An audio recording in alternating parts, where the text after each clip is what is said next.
Enhancement Shaman has received yet another buff, and the question is this the buff that finally makes it good? And the answer is, it's okay. Now the buff did end up being about 5% for Totemic, and I don't have an exact number for the Stormbringer, but it was more than 5%. The bug fix to Thorums was not too impactful, it only affected the damage, not the CDR, so it was only a few percent loss for Stormbringer and nothing for Totemic. Now, I've been doing some 20s and 21s, and my enhanced gear is pretty bad. I'm using Hero Hard to Win because I don't have Gaze, Hero Puzzle Box. I lose about 2 eye level from my Ellie gear to enhanced gear, and I am pulling similar overall between the two specs. Ellie does significantly more single target, which is its niche if you're playing the Org plus DH comp that Fawny is playing, and I think Ellie is still definitely preferable for that reason. Of course, Ellie was not a high overall spec, so Enhanced will still be lower than a good player on DH, Org, DK, Warlock, etc. Now the question of Stormbringer versus Totemic.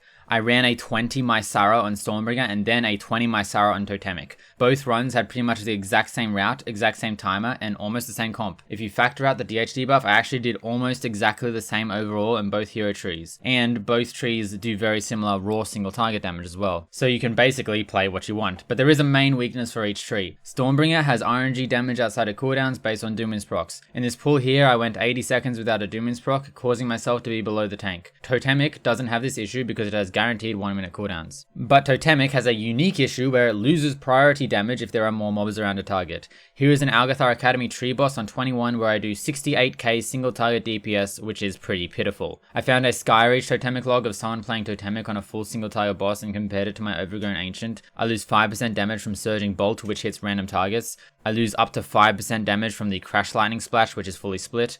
And I lose 1 to 2% from Tremor, which is reduced up to 5. Meaning I lose 10% damage when there are 4 enemies near a boss, which is really bad, especially with the current funnel meta. So essentially, you are choosing to either play Totemic for guaranteed cooldown timings, or Stormbringer for full prior damage. Now the Totemic build hasn't changed, but for Stormbringer you can now run 4 out of 4 Apex talents. From my testing, this is roughly equal to the Primordial Storm build in both single target and AoE. The Primordial Storm build might be slightly better if you have perfect usage of Sundering, however I feel like the Apex build just has more freedom and doesn't have to worry about cooldown lineups. Now I think Enhance is viable. I have been signing up to keys in the 19 to 20 range and I am topping DPS in them. In actual push keys it won't be meta, but that only matters if you're doing 22s and above. In raid, Enhance is still behind Ellie apart from the 2 bosses that are multi-target, but I think if you're an Enhanced main and don't want to play Ellie, you will perform better on every boss just playing your main spec. The exception is Baloran. Ellie will be way better on egg damage. If you want a guide on Enhance, my guide I made at the start of the season is still valid, nothing has changed rotation wise since then.